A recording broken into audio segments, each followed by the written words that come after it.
Sam from Road Trail Run here. I want to share some information, details, and then take a first run in the Hoka One Clifton Edge. The Edge is a variant of the Clifton, the very popular Clifton. It has in the men's exactly the same stack height of 29 millimeter heel, 24 millimeter forefoot. The women's comes in at 26 millimeter heel, 21 millimeter forefoot, so a millimeter less than the standard Clifton.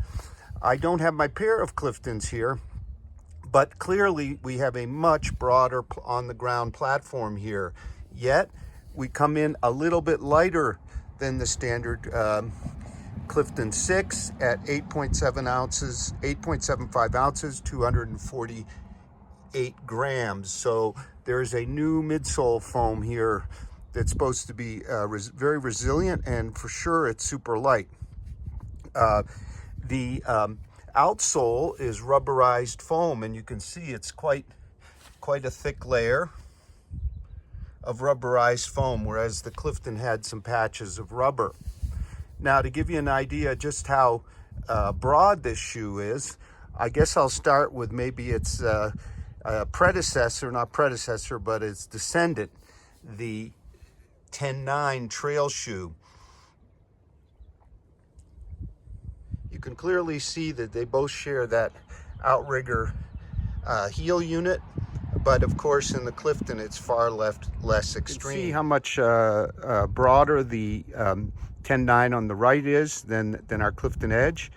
Both share a philosophy of a lot of ground contact. In fact, that 10.9 is actually a size 8, whereas our Clifton Edge is an 8.5. Next up, a Hoka Speed Goat, which is certainly a very stable, broad shoe. You can see our Clifton Edge is wider yet on the ground, so much more ground contact. Finally, a more conventional geometry shoe, the New Balance 890 V8 on the right there. You can see the big difference. And in fact, the New Balance weighs only a little bit less at about 8.35 ounces versus our 8.75, and has a lower stack height. The women's launch colors are exactly the same as the men's. So what does this all mean? Well, I'm going to tell you real soon after my first run, but I suspect the combination of lightweight, broad, stable platform is going to work really well, and that heel outrigger being less extreme than in the 10.9, where I found the 10.9 quite a lot of fun on roads, is going to also stabilize things and lead to kind of a longer contact area.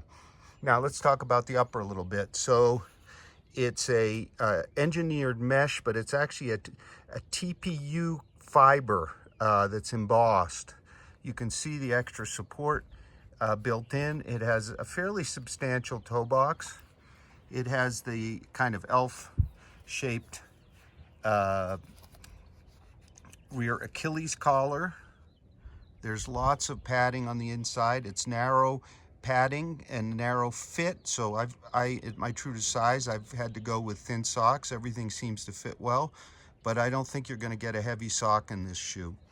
That rear tab helps you pull the shoe on. It isn't noticed so far. Now, if we look inside, connecting our lightly padded tongue, we have a bit of a booty construction, some overlays on each side to maintain the foot. Now, I have tried them on, walking around. I haven't run yet, and the fit is super secure. This is a very comfortable but more performance-oriented fit, I would say. Especially that rear hold is just fantastic. Of course, there's a full heel counter. So now I'm going to take them out for a run, and I'll let you know what I find. Okay, so I'm about 3 miles in here in beautiful Round Valley. I found a trash can here to show off the shoe on. I'm going to tell you a little bit more about the ride now. But first, a bit about the fit. Fit is true to size. There are no issues. I thought the toe bumper would bother me, but it doesn't. It's actually quite roomy, even though the upper isn't super stretchy. So the foot is really well held. I found that I needed to pull the laces nice and snug, but not as tight as you might think otherwise, because the upper does its job all by itself. As far as the ride, okay, so the rear is very stable and broad feeling. So you get a you're definitely stabilized. Just a little bit more on the upper. The collar thing is holding me super well. No issues whatsoever, even though it's pretty narrow in there. But for me anyway, it's working great. So what you feel is a very stable, broad landing. And I'm finding that if I lean forward a little bit, I get right onto the rocker.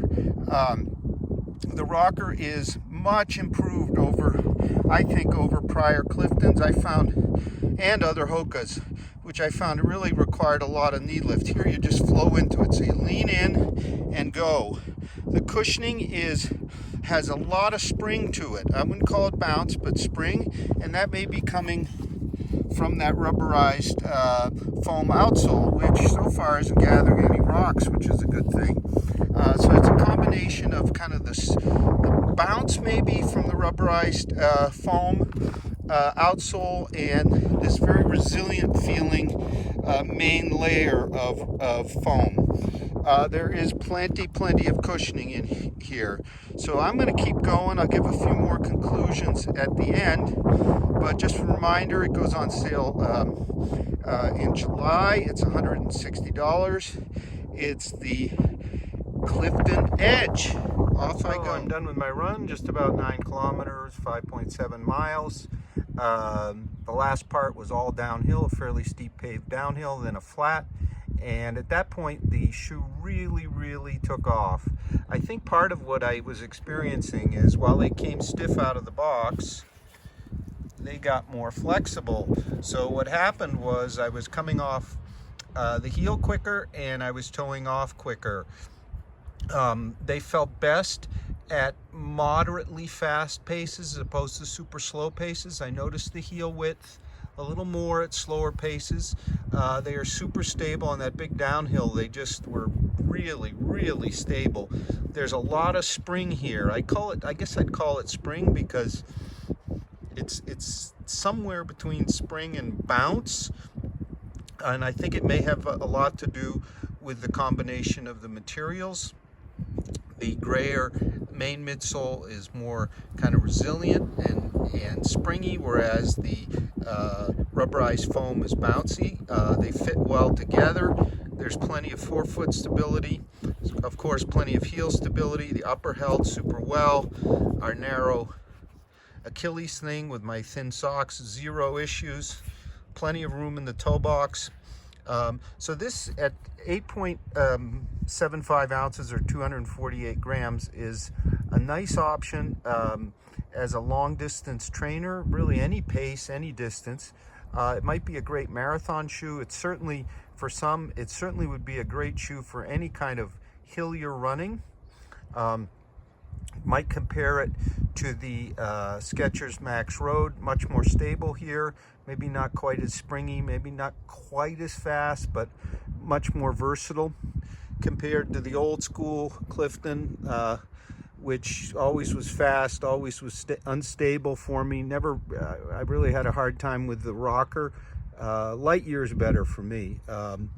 It's the same stack height as I said, but really a different, more dynamic ride. The upper is great, plenty of room in the toe box. I didn't notice that firmer bumper once you got going. That's often the case. Lace up, immaculate, didn't have to adjust.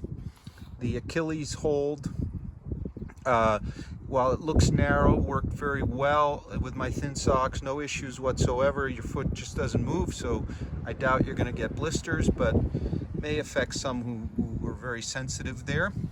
The outrigger geometry, much toned down from the 10.9, very effective, especially when you pick up the pace, especially on those downhills. The big ground contact, you really feel it. It's just a very pleasant feeling of kind of some softness, but you get that response, that spring, if you will. Didn't collect any rocks, which is great on the gravelly stuff I was on. We'll have to see about durability. It's a great new option. The Hoka One Clifton Edge. It's $160. It's on sale in July. Thank you very much for watching. We'll have a full multi-tester review soon.